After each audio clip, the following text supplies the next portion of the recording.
Saudara-saudariku sekalian, salam jumpa kembali dalam kasih Tuhan kita Yesus Kristus.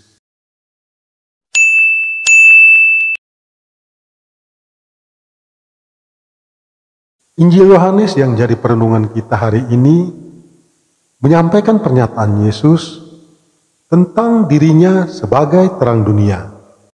Dengan mengatakan, "Akulah terang dunia," Yesus menegaskan bahwa dirinya, ajaran dan tindakannya mampu menuntun Israel dan dunia untuk lebih mengenal Allah, sehingga mereka akan memiliki hidup yang sejati. Kesaksiannya tentang Allah dapat diandalkan. Tentu para petinggi Yahudi mempertanyakan pernyataan Yesus ini.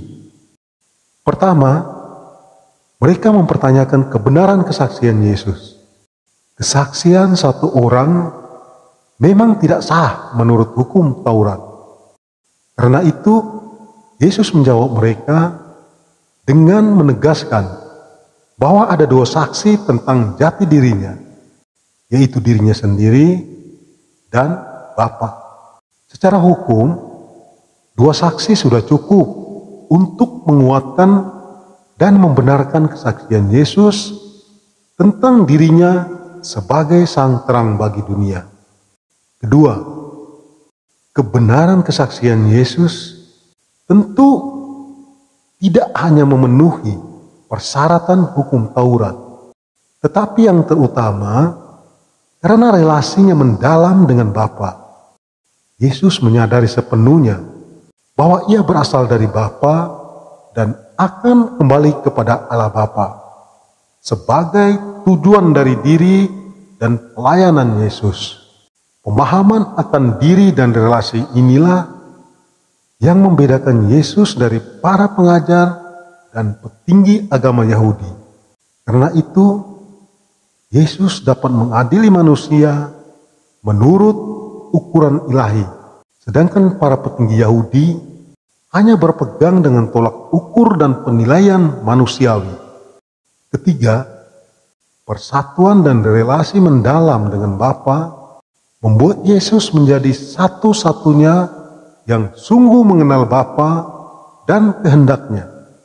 Akibatnya, siapa saja yang ingin mengenal Bapa harus juga datang pada Yesus untuk mengenal dan berelasi secara mendalam dengannya.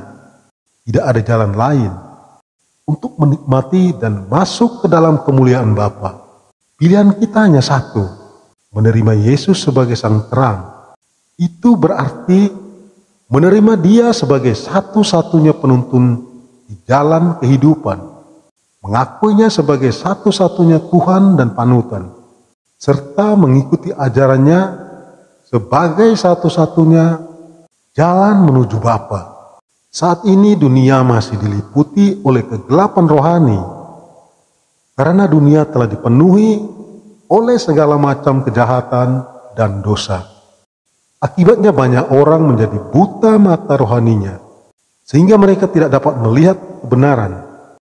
Kegelapan inilah yang menuntun manusia kepada kematian kekal. Itulah sebabnya dunia sangat membutuhkan terang sejati. Adapun terang sejati itu adalah Tuhan Yesus Kristus. Akulah terang dunia. Barang siapa mengikuti aku, ia tidak akan berjalan dalam kegelapan, melainkan ia akan mempunyai terang hidup. Yesus telah memberikan seluruh waktu, tenaga, dan hidupnya untuk melayani jiwa-jiwa dengan penuh belas kasih, mengajar, menyembuhkan orang sakit, bahkan membangkitkan orang mati. Bukan hanya itu, Ia pun rela menyerahkan nyawanya, mati di atas Kalvari untuk menebus dosa seluruh umat manusia. Ini Tuhan Yesus menyerahkan tongkat estafet itu kepada kita, anak-anaknya, untuk melanjutkan tugasnya menyinari dunia ini dengan terang surgawi. Tuhan Yesus berkata, "Kamu adalah terang dunia. Demikianlah hendaknya terangmu bercahaya di depan orang, supaya mereka melihat perbuatanmu yang baik dan memuliakan Bapamu yang di surga." Amin. Salam sehat, tetap semangat dalam kebahagiaan. Tuhan memberkati.